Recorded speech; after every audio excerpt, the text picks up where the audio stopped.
안녕하세요. 저희는 우리가 미처 몰랐던 걸리버 여행기 이면에 대해서 발표하게 될 신대은, 김유나, 유채연, 신채연입니다. 차례에 대해서 설명해 드리도록 하겠습니다. 저희는 먼저 걸리버 여행기의 내용에 대해서 설명을 해드릴 예정이고요.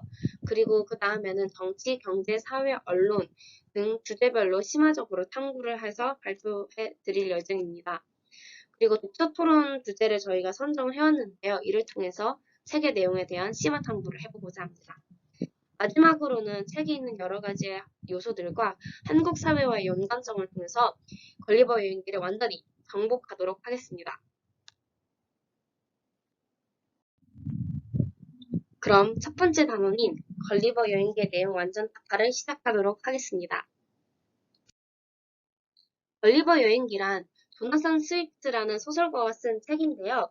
흔히 우리는 동화책으로 알고 있지만 사실 이 책은 당시 정치 권력의 위선을 풍자하고 국가 간 탐욕과 인류 문명의 불멸함을 고발한 성인용 풍자소설입니다. 먼저 작품에 대한 구체적인 내용을 들어가기 앞서서 작품 배경을 제가 총 세 가지의 포인트를 꼽아왔는데요. 첫 번째 포인트는 정치입니다. 당시 이 책이 출간됐을 때는 18세기 영국으로 구교를 지지하고 있었던 보수적인 토리당과 신교를 지지하고 있었던 진보적인 피그당이 정치 싸움을 하고 있었던 사회이었기 때문에 당시 이 사회를 비판하고 있는 모습을 걸리버 여행에서 볼 수 있습니다. 두 번째 포인트는 아일랜드의 독립혁명인데요. 작가 역시도 아일랜드 출신으로 영국과 아일랜드의 국제 관계를 살펴보면 아일랜드가 영국의 오랫동안 식민 지배를 받았습니다. 때문에 작가는 아일랜드의 작가이기 때문에 이러한 영국의 사회를 비판하는 역할에 기반이 되지 않았나, 계기가 되지 않았나 조심스럽게 추측합니다. 세 번째는 기행문의 유행인데요. 외국과의 교역을 통해서 외국의 풍물과 관습을 소재로 한 기행문이 유행을 하면서 걸리버 역시도 기행문의 특징을 갖고 있습니다. 그럼 이제 전체적인 내용을 살펴보러 갈까요? 전체적인 내용을 살펴보기 위해서는 걸리버라는 인물에 대해서 조금 더 알아봐야 합니다. 걸리버는 출생지는 영국인으로 가족상은 아내와 딸인데요. 취미는 바다여행, 조난당하고 구조당하기입니다. 특징 같은 경우에는 빠른 외국어 배우기, 역마살로 인해 다양한 나라 로컬 체험, 그리고 영국에 대해서 홍보를 하긴 하지만 할 때마다 디스를 당하는 특징을 갖고 있습니다. 걸리버 여행기의 일부는 릴리포트 이야기인데 여러분들이 가장 잘 알고 계시는 소인국 이야기입니다. 이 릴리포트 사람들은 달걀을 낄 때 큰 모서리 부분으로 깨는지 작은 모서리 부분으로 깨는지에 대해서 대립하는데요. 이 대목은 영국에서 토리당과 휘그당이 각각 대립하고 있던 상황을 나타냅니다. 달걀을 깨는 방법이라는 아주 사소한 문제에 모든 것을 걸고 파벌을 형성하며 서로 간의 이득을 위해 싸우는 인간의 보편적인 모습을 비판하고 있는 것입니다. 또한 릴리포트 사람들의 생각이 얼마나 잘못되었는지, 그들의 외양이 얼마나 보잘것없는지는 이곳 왕에 대한 묘사에서도 잘 드러납니다.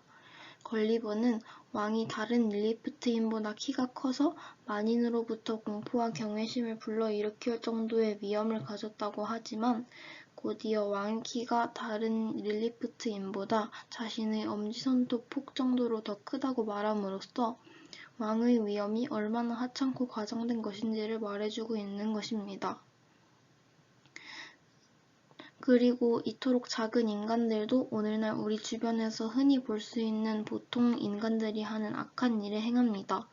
그들은 출세하기 위해서 왕에게 아첨을 해야 하며 경우에 따라서는 줄타기 솜씨를 왕에게 선보여야 합니다. 작가는 줄타기라는 상황 설정을 통해 시세에 영합하는 정치인들이나 고위공직자의 행보를 암시하고 있는데 줄타기가 오늘날에도 흔히 사용되는 비유라는 점에서 시대를 뛰어넘는 작가의 통찰력이 얼마나 뛰어난 것인지 알 수 있습니다.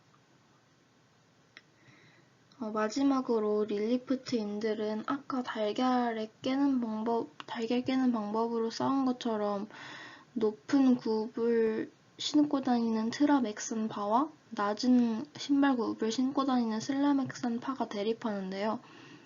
이것은 영국이 자랑스럽게 생각하는 명예혁명이 가난한 백성들 눈으로 보면은 가진 사람들이 자기 몫을 챙기려는 모습일 뿐이고 정작 백성들 생활에 별 도움이 되지 못한다는 것을 비꼬아서 표현한 것입니다.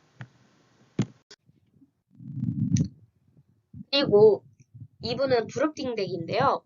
브룩딩덱 같은 경우에는 우리가 거인국이라고 알고 있습니다. 걸리버는 또다시 바다를 향해서 나아갑니다. 그리고 도착한 곳은 브룩딩덱이지요. 거인국의 나라입니다. 여기서 그는 한 농부에게 발견이 되어서 서커스 순회공연을 하다가 왕국에 도착을 합니다. 왕궁에서는 여왕의 사랑을 받으면서 어느 날 거인왕이 그에게 너희 나라 왕은 어떠하니? 너희 나라는 어떠하니? 라는 질문을 받습니다. 이때 열심히 걸리버는 자신의 나라에 대해서 설명을 하지만 그는 깨달았죠. 책에 있는 그 내용 그대로입니다. 그 역사란 음모, 반란, 살인, 학살, 혁명, 추방뿐이었다라고 책에서 명시하고 있는데요. 이를 통해서 영국의 이런 사회를 비판한 것을 볼 수 있습니다. 또한 이 나라는 여러 가지 상황으로 보아서 아일랜드를 가리키는 것으로 보입니다. 걸리버가 보기에 이 거인국 사람들은 비록 여러 가지 문제를 안고 있지만 서인국에서와는 반대로 평화롭게 살아갑니다. 이들은 걸리버가 전하는 영국의 타락한 정치와 다른 나라와의 전쟁 등에 대해 이해하지 못합니다. 걸리버가 소인국 사람들이 이해하지 못했던 것처럼 말이죠. 이 부분의 배경은 아일랜드의 독립운동입니다. 3부는 공중을 떠다니는 섬 라퓨타를 주요 무대로 합니다. 아마 지브리 애니메이션 중에 천공의 섬 라퓨타를 본 적이 있으실 텐데요. 그 라퓨타의 원조 모델이 되는 곳입니다. 땅에 발을 딛지 않고 하늘에 떠 있다는 것이 상징하듯 이곳은 현실 생활과 동떨어진 연구만 하는 과학자들과 이론가들을 풍자하고 있습니다. 수학과 과학, 음악 외에는 흥미가 없으며 늘 그것에 빠져서 학자들의 공상을 깨우는 직업이 있을 정도입니다. 그렇지만 추상적인 것만 좋아하고 현실적인 것은 무시하기 때문에 이러한 지식들은 실용적으로 활용되지 못합니다. 라퓨타 밑에는 발니바르비라는 땅이 있는데 라퓨타를 발니바르비 위로 떨어뜨려서 파괴해버리겠다는 라퓨타 왕의 협박에 의해 라퓨타에 의해 지배되고 있지만 그에 대항하는 반란이 일어나기도 합니다. 여기서 작가는 지역의 철자를 아나그램으로 변환하여 영국이 라퓨타, 아일랜드가 발니바르비라는 것을 암시합니다. 영국으로부터 독립하기 위한 아일랜드의 반란과 영국의 폭력적인 정책이 이야기 속에 담겨 있습니다. 공기에 물기를 없애 손으로 만질 수 있게 하는 방법을 연구하는가 하면 대리석을 부드럽게 해서 그것으로 베개와 바늘꽂이를 만들겠다는 어처구니 없는 이야기도 합니다. 아이들에게 수학을 가르치기 위해 팅크제라는 발명품을 사용하는데 과자에 증명을 적고 그것을 먹은 후 금식하여 팅크제가 뇌로 올라가면 수학을 깨우치게 된다는 말이 안 되는 원리입니다. 이렇듯 우스꽝스러운 라퓨타의 발명품과 학자들의 아이디어는 그런 영국 왕실을 조롱하는 의미입니다. 지금부터 4부의 내용에 대해 설명하도록 하겠습니다. 4부는 인간 본성의 악함을 풍자하는 부분인데요. 당시 적나라한 풍자와 비판이 담겨있는 4부 때문에 걸리버 여행기는 금서로 취급당했습니다. 내용을 요약해보자면 걸리버는 선상의 반란으로 배에서 쫓겨나고 또 다른 섬에 도착하게 됩니다. 걸리버는 그곳에 도착하자마자 아주 기분 나쁘게 생긴 동물에게 공격을 당할 뻔하지만 어디에선가 나타난 말들에게 도움을 받아 살아남습니다. 걸리버는 그 말들이 자신들의 언어로 이야기를 나누는 것을 보고 기존의 말들과 다르게 고상하고 체계적이고 이성적이라는 느낌을 받았습니다. 걸리버가 새로 도착한 그 섬은 바로 말이 지배하고 있는 세상이었습니다. 걸리버는 언어 능력이 좋은 덕분에 그들의 언어를 빠르게 구사하여 말들은 휴이넘이라고 불리고 섬에 도착했을 때 자신을 공격한 동물들을 야우라고 불린다는 것을 알게 되었습니다. 또한 휴이넘들은 걸리버의 모습이 야우의 모습과 아주 비슷하다는 점을 발견합니다. 이 세계에서 야우는 가장 악하고 길들이기 어려운 동물로 취급당합니다. 야우는 인간의 모습을 하고 있다는 점에서 인간의 본성을 악하게 취급하는 작가의 풍자 의도를 알 수 있습니다. 야우와 같은 모습을 하고 있지만 조금 다른 걸리버에게 흥미를 느낀 휴이넘은 걸리버에게 그가 살았던 세계에 대해 질문을 합니다.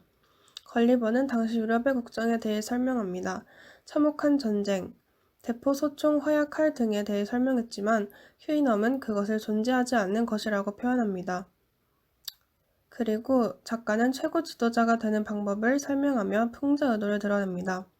걸리버는 휴이넘에게 최고 지도자가 되는 방법을 이렇게 설명합니다. 최고 지도자가 되는 방법은 첫째는 아내, 딸, 누나나 여동생을 신중하게 이용하는 법을 아는 것입니다. 둘째는 전임자를 배반하거나 음해하는 것입니다. 셋째는 궁정의 타락에 대해 대중이 모인 곳에서 맹렬하게 비판하는 것입니다. 라고 설명합니다. 이 구절에서 당시 영국의 정치 상황을 아주 적나라하게 비판하고 있는 것을 알 수 있습니다. 이런 사실을 들은 휴이넘은 걸리버가 사는 세상의 존재와 야우는 같은 존재라는 것을 그들의 악한 본성을 근거로 알게 됩니다. 반대로 휴이넘의 세계에서는 우리의 경우처럼 의심스러운 문제의 쟁점이 되는 것이 아니라 하나의 신념으로 간주되는 이성만이 존재하는 세계였습니다. 걸리버는 이곳에서 휴이넘들의 덕성을 알고 그들을 존경하고 우러러보고 그들처럼 행동하기 시작합니다. 하지만 걸리버는 결국 휴이넘들의 대표회의에서 야우를 휴이넘처럼 될 수 없다는 것을 근거로 걸리버를 야우처럼 부리거나 자신이 온 곳으로 되돌아가라고 명령합니다. 걸리버는 결국 영국으로 다시 돌아가지만 그곳들의 인간이 모두 야우로 보이고 가족들마저 야우로 보이게 됩니다. 그는 결국 마곡간의 말과 대화를 하며 계속해서 휴이넘을 섬깁니다. 2부는 주제별 심화 탐구로 정치, 경제, 사회, 언론의 부분에서 걸리버 여행기를 다각도로 조명해 보려고 합니다. 그리고 저는 사회 부분을 소개해 드리도록 하겠습니다. 걸리버 여행기에서 세 번째 장에 소개되는 라퓨타 사람들은 비상식적인 과학 실험을 진행한다고 걸리버는 말했습니다. 이는 과학 만능주의에 빠지기 쉬운 현대인들에게 경종을 울리는 대목으로 이 책이 쓰여진 지 거의 300년이 지났음에도 여전히 우리에게 생각할 거리를 줍니다.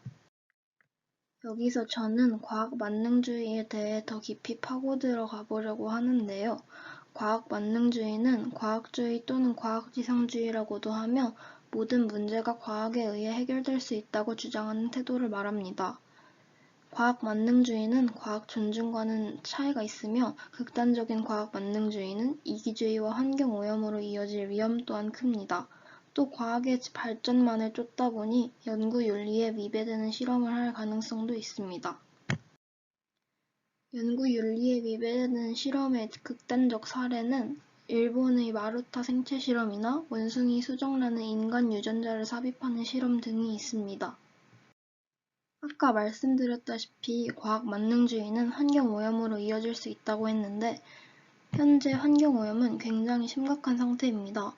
매년 2천만 톤의 쓰레기가 버려지고 쓰레기섬이 형성되었는데 그 크기가 한반도 면적의 7배라고 합니다. 따라서 우리는 지속가능한 발전이 필요한데요. 지속가능한 발전을 통해 사회와 경제, 환경이 균형을 이루어서 미래 세대의 필요도 충족하는 발전을 해야 합니다. 그리고 두 번째로는 악용되는 법에 관해 짧게 이야기하려고 하는데요. 걸리버 여행기에 나오는 구절을 보시면 법이 원래의 목적을 상실하고 부정부패의 수단으로 변질되었다고 말하고 있습니다. 우리 사회에도 민식이법이나 청소년보호법 등의 예가 있습니다. 민식이법은 스쿨존에서 교통사고를 줄이겠다는 취지로 만들어진 법인데 이를 악용해서 초등학생들 사이에서 민식이법 놀이라는 게 유행한다고 합니다. 스쿨존에서 차량과 고의로 부딪히는 놀이인데 일부러 사고를 낸 후 합의금을 받아가는 경우도 있다고 합니다. 이렇게 악용되는 법들을 막고 긍정적이고 바람직한 법 문화를 만들기 위해서는 개인의 이기적인 태도를 버리고 도덕적인 사고를 함양하는 게 필요할 것 같습니다. 지금부터 경제 분야에 대해 발표하도록 하겠습니다. 걸리버 여행기 선부 중 라퓨타 섬의 귀족들에 대해 이런 언급이 나옵니다. 그들은 수학과 음악을 제외한 다른 모든 주제를 생각할 때는 무척 느리고 어쩔 줄 몰라 당황하는 모습을 보였다. 상위 계층에 해당하는 그들은 그저 사색하며 생애를 보냅니다. 반면 라퓨타가 지배하는 나라에 사는 사람들을 본 걸리버는 이렇게 말합니다. 이렇게 고통과 가난을 적나라하게 표출하는 주민은 일찍이 만나본 적이 없었다. 귀족들은 사색이나 하며 삶을 사는 반면 하위계층의 사람들은 힘들게 삶을 살고 있었습니다. 이 부분에서 작가가 의도한 빈부격차의 개념에 대해 알 수 있었습니다.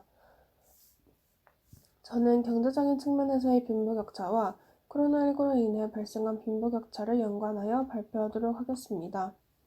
먼저 빈부격차란 부유한 사람과 가난한 사람의 경제적 차이를 말합니다. 산업화가 진행되고 현대시대로 오면서 빈부격차는 항상 따라다니는 부작용입니다. 하지만 이번 코로나19로 인해 빈부격차가 더 심화되었습니다. 신종 코로나 바이러스 감염증의 영향으로 지난 1분기 국민 소비 지출이 역대 최대폭으로 감소했고 소득 하위 20%와 상위 20%의 빈부격차는 더 벌어졌다고 합니다. 이러한 경제적으로 발생하는 빈부격차 외에도 바이러스는 각 계층에게 불공평하게 작용한다는 사실도 알 수 있었는데요. 최근 코로나 카스트 제도라는 단어가 생겨났습니다. 코로나와 인도의 계급 제도인 카스트 제도를 합친 말로 빈부격차가 의료 접근권에 영향을 미치고 결국 생명권에도 격차를 만들어낸다는 의미의 단어입니다. 이러한 근거는 코로나의 감염자 수와 사망자 수 차이에 있습니다. 특히 다양한 출신지에서 온 인종으로 구성된 국가에서는 감염자 수와 사망자 수 차이가 뚜렷합니다. 알레시오 페레즈 스테이블 미국 국립소수자보건 및 보건격차연구소장팀은 학술지 영국의학 저널에 미국 내 일부 지역에서 코로나19 환자 및 사망자가 발생한 수를 비교해보면 백인 및 유색인 거주자 사이에 최대 2~3배 이상 차이가 난다고 발표했습니다. 이 자료는 시카고의 거주자 1만 명 가운데 몇 명의 코로나 환자가 발생했는지를 출신지를 인종별로 비교한 결과입니다.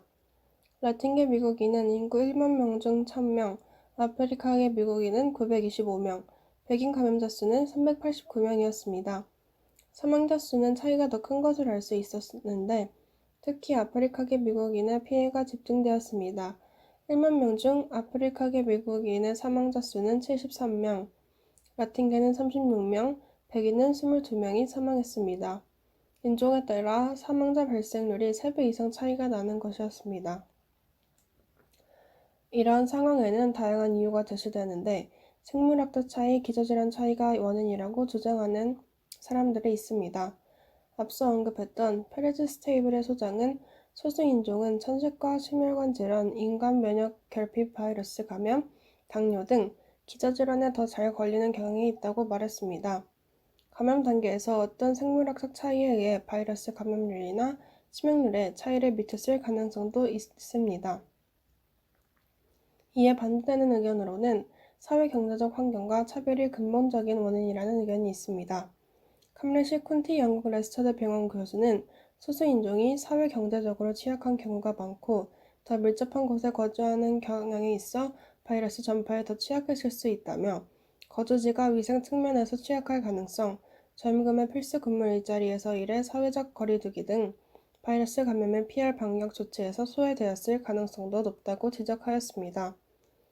코로나 바이러스가 아니더라도 의료 접근성의 양극화는 현대 사회의 문제가 되고 있습니다.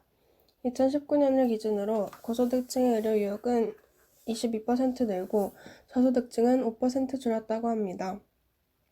이렇듯 진료 양극화가 심해지고 있습니다. 2014년부터 5년간 집계한 결과 2018년에 병원과 약국을 찾지 않은 사람이 238만 명으로 국회 보건복지위원회 김광수 의원은 소득이 낮을수록 의료가 불균형하다고 언급하였습니다. 한국을 비롯한 전 세계에서 문제가 되는 의료 접근성 양극화 문제를 해결하기 위해서는 다양한 해결책이 필요할 것이라고 생각합니다. 저는 우선 이 책의 역사적 배경에 집중해 보았습니다. 걸리버 여행기의 주요 풍자 대상은 당시 영국 의회였지만 더 넓게 보면 산업혁명 시기의 유럽 사회제도 전체라고도 할 수 있습니다. 라퓨타에서 늘 과학 생각을 하지만 전혀 실용성이 없고 뜬구름 잡는 소리만 하던 학자들이 기억나시나요? 그 당시 엄청난 속도로 발달된 과학이 인간의 도덕적인 삶과 멀리 떨어져 있음을 풍자하는 것입니다. 이러한 발전이 한 번에 일어나지는 않았는데 그 중에서 17세기의 명예혁명이 산업혁명에 영향을 끼쳤다는 점에 주목해 보았습니다.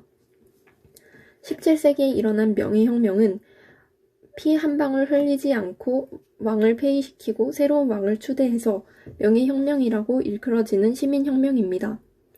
명예혁명 이전에는 왕실이 재정 적자를 해결하기 위해 세금을 마음껏 인상하고 돈을 받고 귀족 자기를 무작위로 발행하고 은행에 돈을 빌리고 갚지 않는 등 국민의 재산권을 침해하고 채무를 불이행하는 일이 빈번했습니다. 이러한 폭동에 지친 사람들이 왕을 내쫓고 네덜란드로부터 새로운 왕을 추대하고 그로 인해 왕실에 위협을 끼치자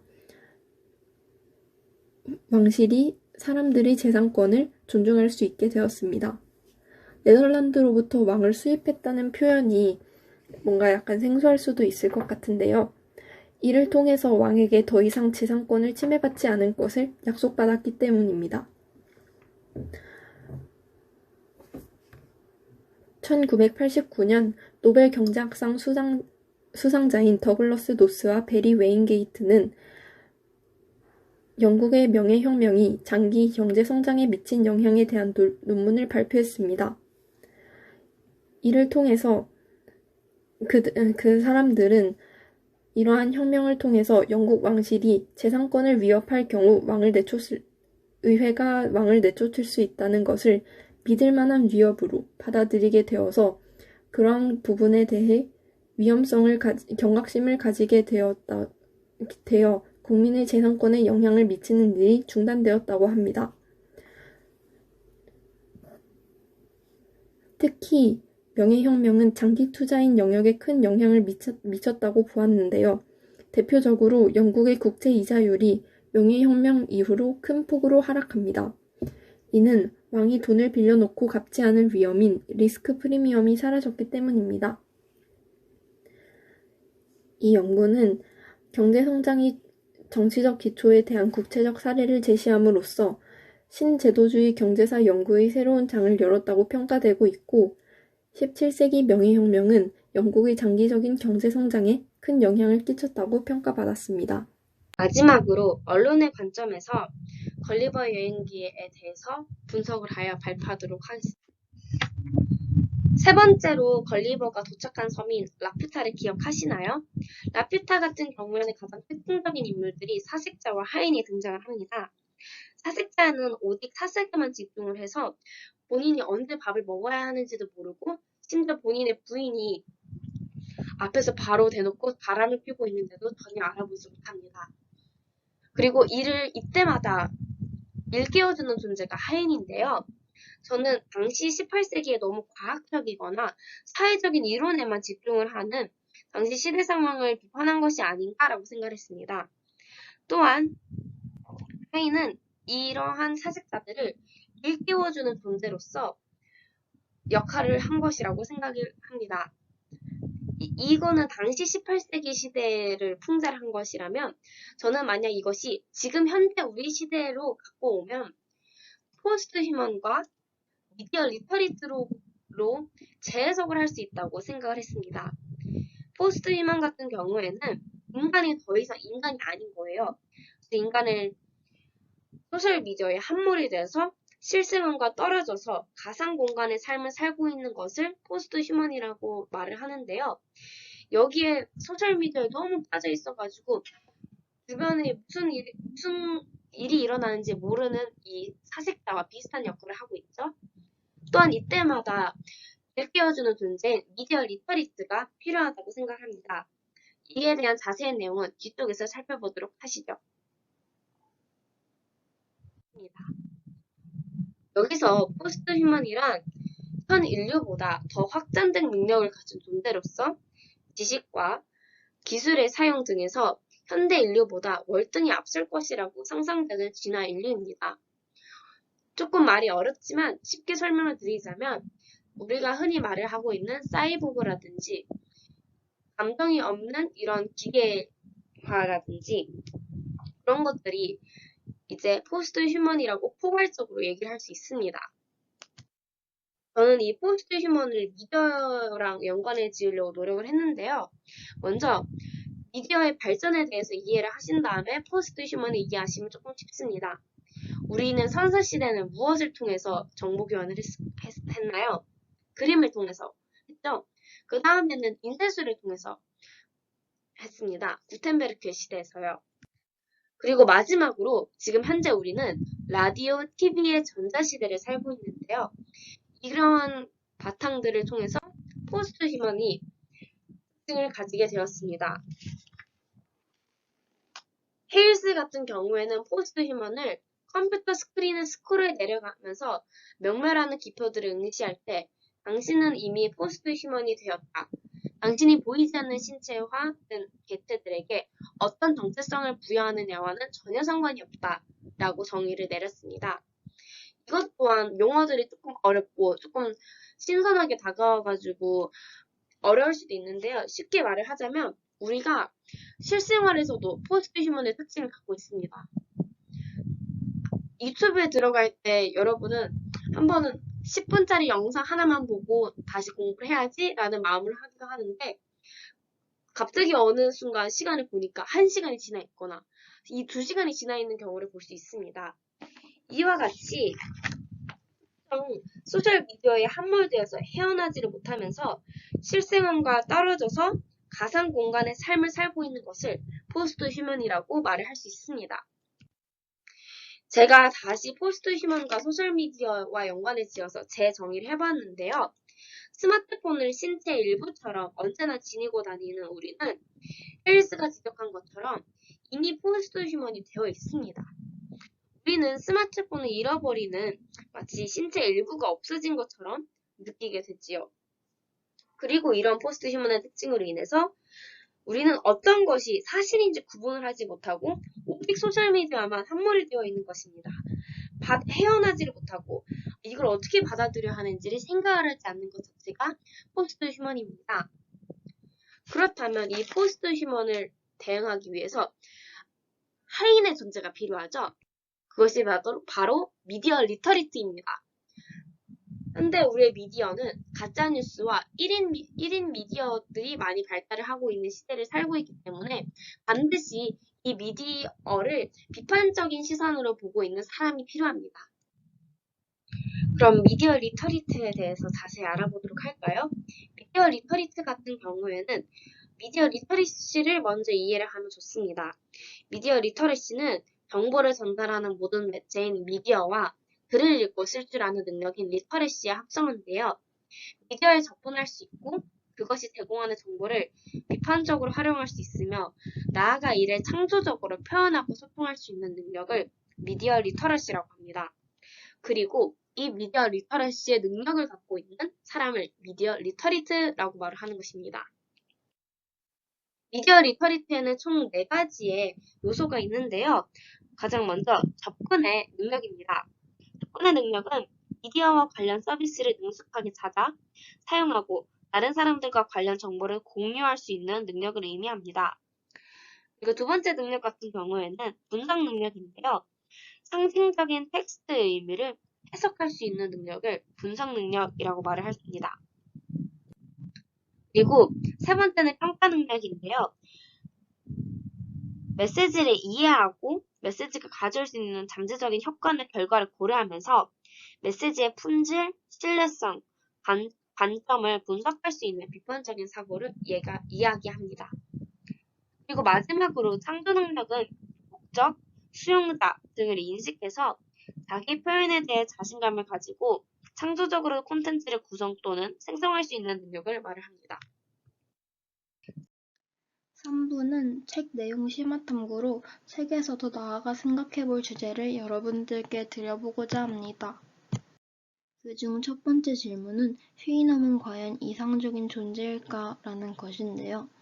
이 작품에서 이성적인 존재로 등장하는 휴이넘이라는 말이 과연 작가인 스위프트가 생각하는 이상적 인간의 모델인지에 대해서 생각해볼 필요가 있습니다.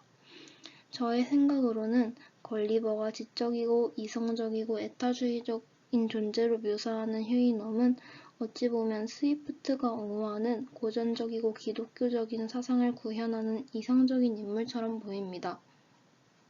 그러나 휴이넘은 동정심을 전혀 느끼지 못하는 존재로 가족이 죽어도 슬퍼하지 않고 전혀 감정을 가지고 있지 않아 결혼을 사랑이 아니라 철두철미 우생학적인 관점에서 결정합니다. 또한 자식에 대해서도 별다른 애정을 느끼지 않아 남이 자식을 모두 잃으면 자신의 자식을 기꺼이 주기까지 합니다. 따라서 가족 간의 애정을 느끼지 못하며 개인적인 감정조차 전혀 없는 이들은 어찌 보면 정서적으로 메마른 불모의 삶을 살고 있기 때문에 이들을 이상적 인간상으로 보기에는 무리가 있다고 생각합니다.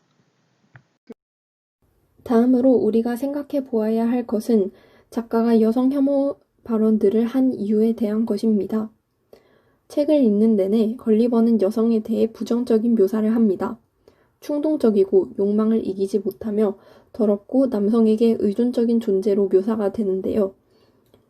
처음에는 이게 시대의 한계라고 생각을 잠깐 했지만 역근이의 후기에서도 여성 혐오가 여실히 드러난다는 게 아쉽다 그러고 이 책이 처음 발간되었을 때 사람들에게 받던 주요한 비난들 중에 하나도 여성에 대한 혐오감 때문이라는 것을 알고 난 뒤에 왜 작가가 이러한 사회 정치를 풍자하는 내용의 이야기에 여성 혐오 발언을 했는지 그것에 대해서도 알아보고자 하였습니다. 그리고 저는 그러한 이유를 그가 상업화를 혐오하는 태도와 연관지어서 생각해 보았습니다. 걸리버는 이때까지 이 책에서 쭉 정치에 대해서도 풍자를 했지만 상업화에 대해서도 부정적으로 묘사를 했습니다. 조나단 스위프트는 영국 사회는 상업화로 인해 진보되는 것이 아니라 퇴어가고 있는 것이라고 생각을 했기 때문에 걸리버를 통해서 사치와 향락에 젖어 있는 영국을 비판하고 본연의 미덕을 지키며 생활하는 후이넘의 생활을 본받을 것으로 주장합니다.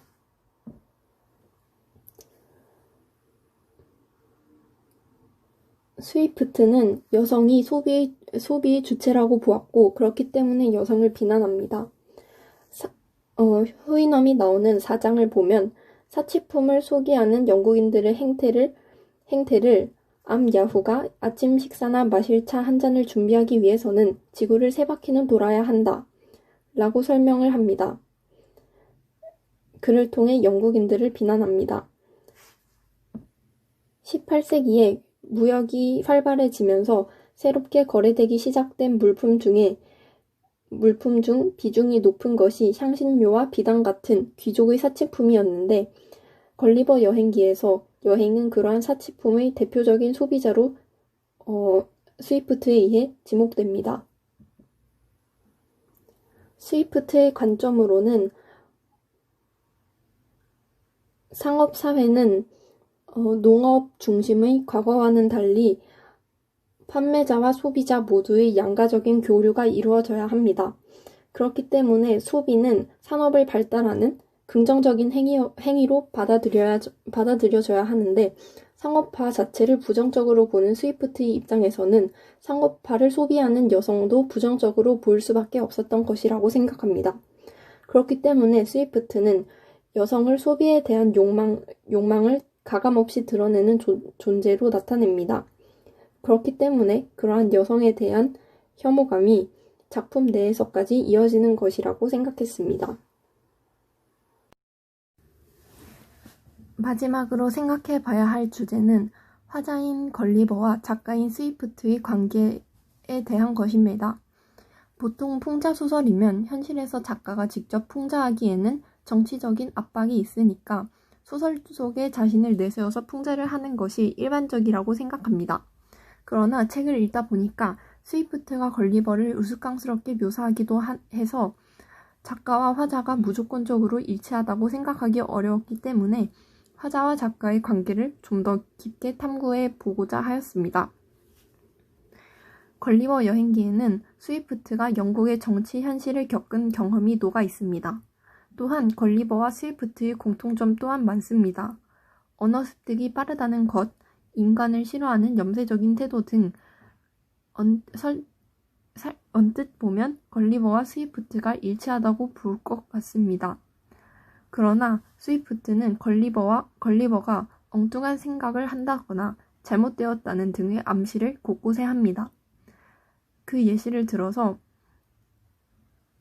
걸리버가 언어 습득에 뛰어난데 정작 유럽 독자들 모두가 아는 라틴어 어원을 맞추지 못하거나 휴이넘의 나라에 갔다 온 후 걸리버가 마치 자신이 휴이넘이라도 된 것처럼 똑같은 인간을 멸시하는 등 걸리버를 풍자하기도 합니다.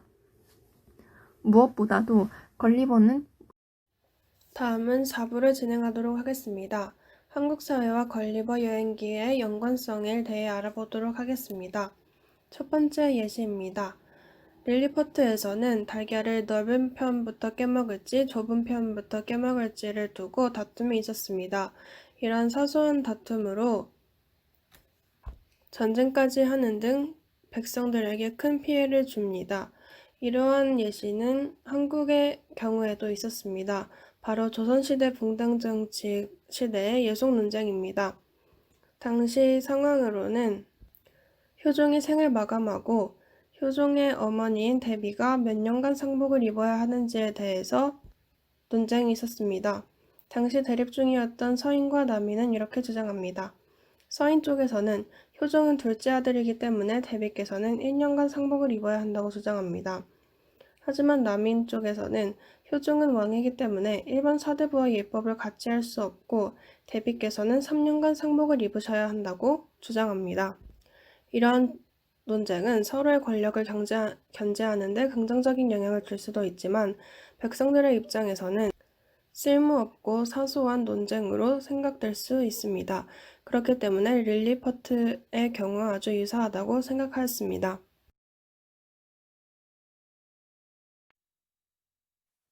제가 이전에도 설명해드렸는데 걸리버 여행기가 출판된 당시에는 신문이나 언론의 비중이 크게 역할이 되지 않았고 책 자체가 하나의 언론의 역할을 가지고 있었다고 했죠. 이거에 대한 배경을 조금 더 역사적인 배경과 함께 살펴보면 재미가 있습니다. 당시에는 영국과 아일랜드의 관계를 보면 아일랜드는 영국의 오랫동안 식민 지배를 받아왔었는데요. 이 때문에 이 작가가 영국에 대해서 영국의 정치를 비판을 했습니다. 그러면서 너무 직설적인 풍자들이 등장을 하게 되어 문서를 지정이 되었는데요. 우리나라 역시 일본과의 관계에서 일본의 식민 지배를 받았었고 이를 통해서 우리가 일본을 풍자하거나 비판한 책이 있지 않을까, 금소를 지정이 된 책이 있지 않을까라고 하면서 제가 예시를 하나 들고 왔습니다. 바로 우리가 역사 시간에도 쉽게 접했던 금수회의록인데요. 금수회의록은 1908년에 출간이 되어서 나중에 조선 총독부에 의하여 문서로 지정이 되었습니다. 불효, 사대조선, 부정복대, 삼관오리 등 풍속문란뿐만 아니라 일본 침략의 위기에 대한 민족의식을 강력하게 획주를 하기도 했는데요. 몇 년 전에 쓰여진 소설이지만 오늘날 우리에게도 많은 교훈을 주고 있습니다. 이상입니다. 감사합니다.